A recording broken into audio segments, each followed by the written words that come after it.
What is your charity's goal? All right, so our charity's goal is to equip and inspire churches to help people out of poverty and invite them to follow Jesus, essentially.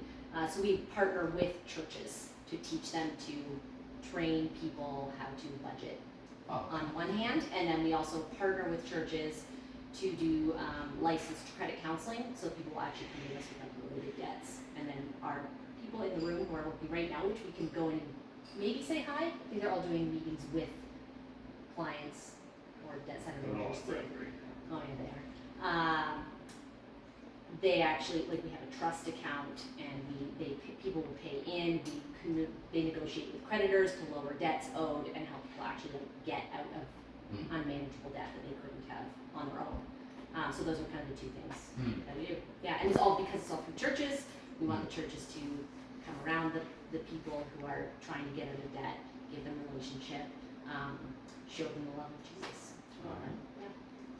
Yeah. So if you're taking notes, that's financial education and licensed credit counseling. Yes.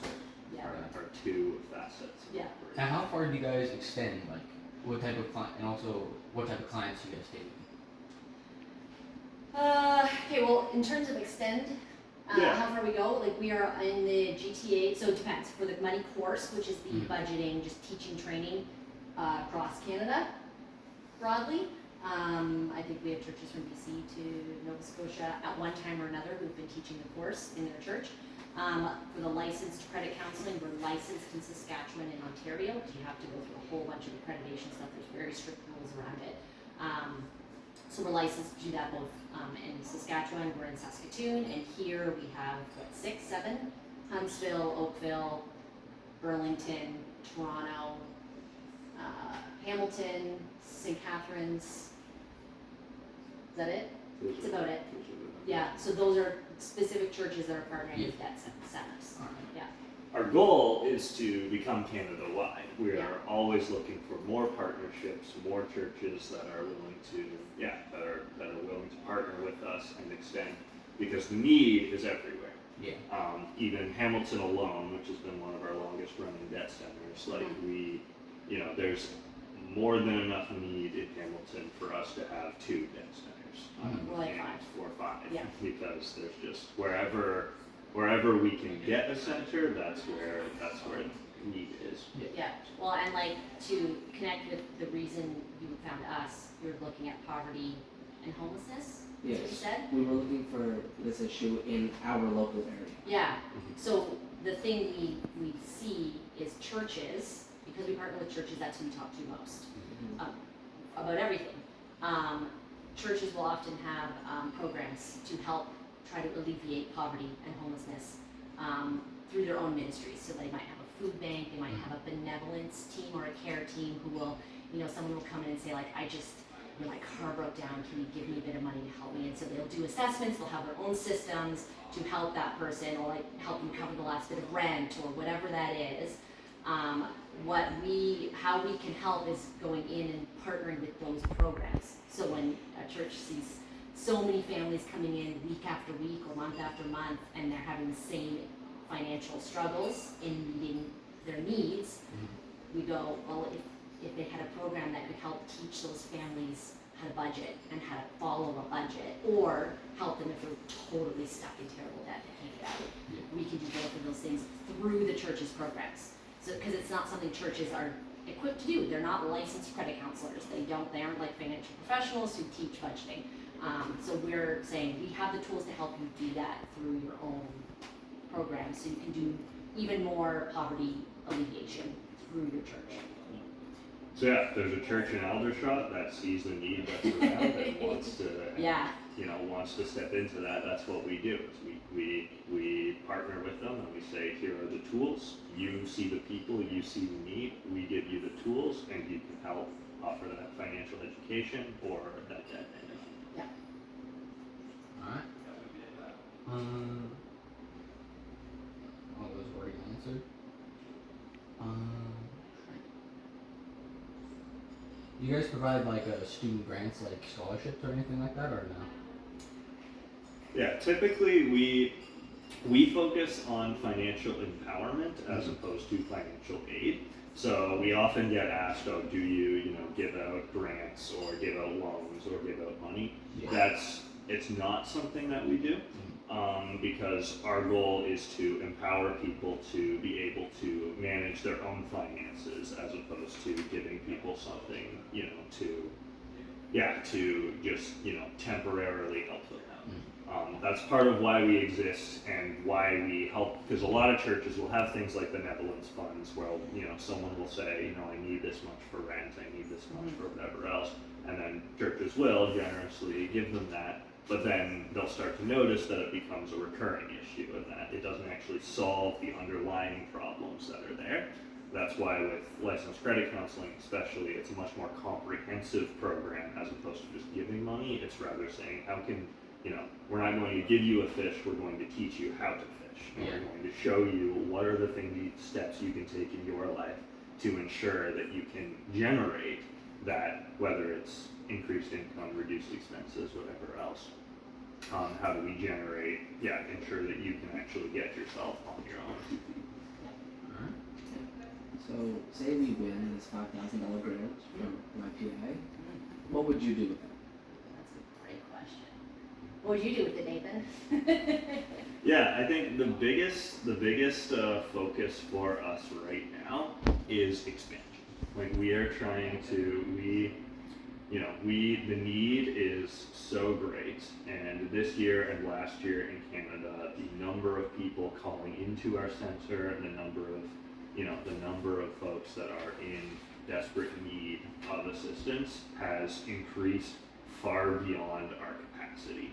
And so what we're looking to channel all of our resources and all of our energy into obtaining more partnerships, establishing more centers, and expanding our reach and the depth of which we can help people. So that would be where it would go, whether that's just being able to fund all of the resources that are required to expand our debt network team, to expand our marketing potential for communicating with other churches. Like those would be the primary areas I imagine that it would go. Yeah, I mean, you could include in there all sorts of other things like we've talked about church information, like church partnership information, like sessions. So maybe like an online or an in-person event where churches are invited to come, which would take time and resource to find the right churches to invite based on what the services are and ministries they have currently happening in their church, and to identify those churches, invite them to a session to go, hey, here's what we do, here's how it can work with what you're already doing and trying to do in your church to alleviate poverty and homelessness. Here's why CAP can help. What we're doing can help you do that even better. That would take time and money, essentially, to make that happen and to be able to get that in front of as many churches as possible. And just looking for a better understanding, how did this charity originate? Great question. So there's actually an entire book about how this charity originated, which you can take with you. No, not at all. It actually originally started in the UK by a guy, John Kirkby, who was in debt. Kirkby he experienced some significant debt in his life that kind of tore it apart. He lost his wife, his family was married over it, and was homeless for a time. And then was, through the gracious support of other people, able to overcome some various issues and challenges and habits that he was able to climb out of debt, which was a long and arduous process, but it was something that he managed to get out of. And that inspired him to work with churches to find other people who were in similar financial spots, and start establishing programs and ways to help other people who are overwhelmed with debt. So he felt deeply called after going through that experience in his own life, deeply called to help others who had gone through the same thing. So they built CAP UK in, I'm trying to remember. Years ago, 80 something. Yeah. And then they've expanded around the world to Australia, Zealand, America, Ireland, Canada. Yeah, Canada is one of the more, but not the most. I think America is the most recent. But yeah, we've been in Canada for the last 10 years. Yeah. And yeah, it was founded. It was the different countries were chosen based on the amount of debt that each country had. You know, you think of Canada as a wealthy nation, and it is. But Canada has one of, if not the highest debt ratio in the G7 countries. Like it's one of, for the wealth that Canada has, the ratio of debt and poverty in it is obscenely high. So that was one of the reasons that Canada was chosen as one of CAP's location, is because, especially on a credit-based economy, there was a lot of poverty and challenges happening around that. Are there any like occupational hazards? Like, do you ever get like, are there any hazards of the job? Actually, yeah. Yeah. I think it's a lot of like emotional, relational hazard. I think I'm pretty shielded from it. You're less. Nathan answers the phone, like our general phone line. Yeah. So he occasionally has had to deal with, some medical situations on the phone. That was random, but also just very distressed people, like extremely distressed, potentially suicidal people, who are just like very emotional, just not calm. So Yeah. just being able to de-escalate those situations calmly, and also pull in additional help and resources.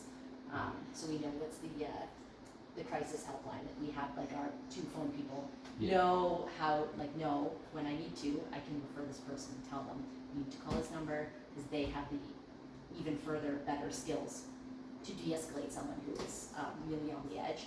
I think Lisa, who is the debt network phone admin for clients intake, she deals with a lot of people on a pretty much daily basis who are just a bit of a mess. They're having a really hard time, completely overwhelmed, and she has to just be calm with them and steady and help them work through doing an intake call, so asking personal questions about really difficult things, about their money, about their life situation, like relationship situations, all that kind of stuff.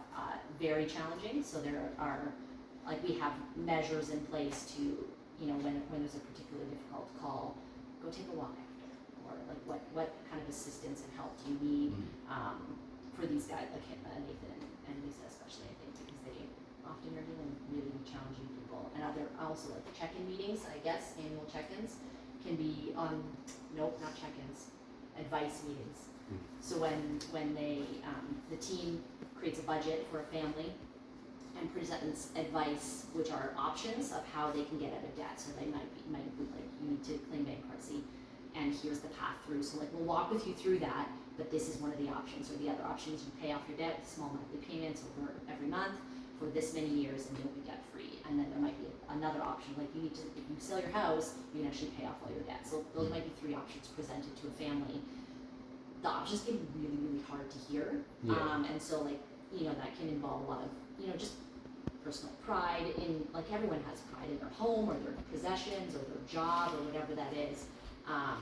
And so it can be very delicate and challenging work to present that in a way that is calm and fair and hears the clients, understands their situation, and really cares for them.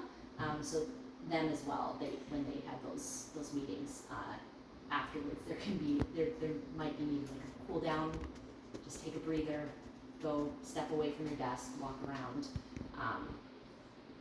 and it gets in headspace, because it's emotionally challenging. Sure.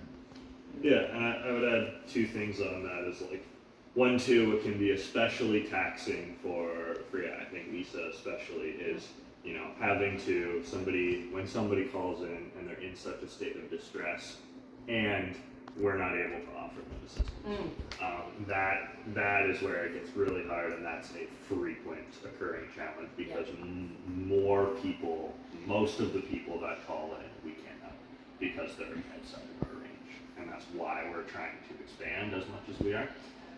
So yeah, that's a really taxing thing, emotionally. And yeah, in terms of occupational hazards, it's our debt coaches, as Rachel Sure. alluded to, that have that would definitely have the highest risk, Yeah. because they're the people, there are volunteers from churches who are actually going out and meeting people face to face. Yeah. Like In they're their the homes. ones stepping into their homes, Yeah. stepping into their environments, you know, trying to build that relationship, trying to build that trust, and also presenting them really difficult advice that may be really hard for them to hear, and may cause them to react in unpredictable ways. And that's something that, that's where the highest risk in the job is. But it's also what's most important to us, because we know we can't do the work that we do if we don't have that in-person, face-to-face, personal connection. Because if you don't establish trust with somebody, they're never going to listen to you when you tell them the hard things that they might need to do in order to recover. Yeah. Yeah, because some of this stuff is, well, a lot of the advice is really hard, and that's what the partnership with churches is about, is that they're the relational part, we're the, like, I'll say the expert professional part, for the credit counseling side especially. But we need the churches there to journey with people and be a community around them.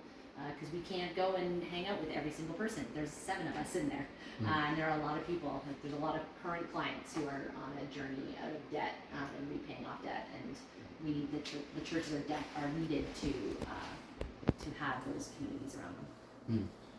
And other than range, what is the process for choosing clients? Yeah, the criteria is really 2 things. One is if they have a fixed address within range of one of our debt centers, and if they have debt of any number. Like we don't discriminate based on anything else.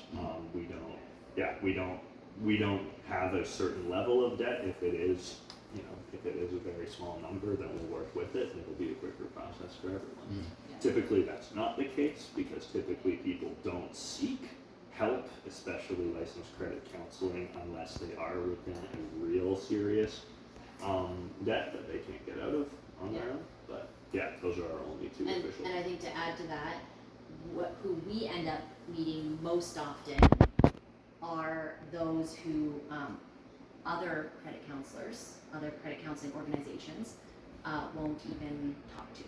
So people will have gone to somewhere else, said, I need help getting out of debt, and they go, you don't have enough income to get out of debt. Like, you're on ODSP, or you're on really limited income, you can't help.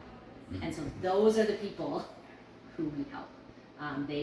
Sometimes they find us, they're referred to us often by social workers, and they have very limited means, often with just really vulnerable situations, on disability, things like that, so it makes working difficult.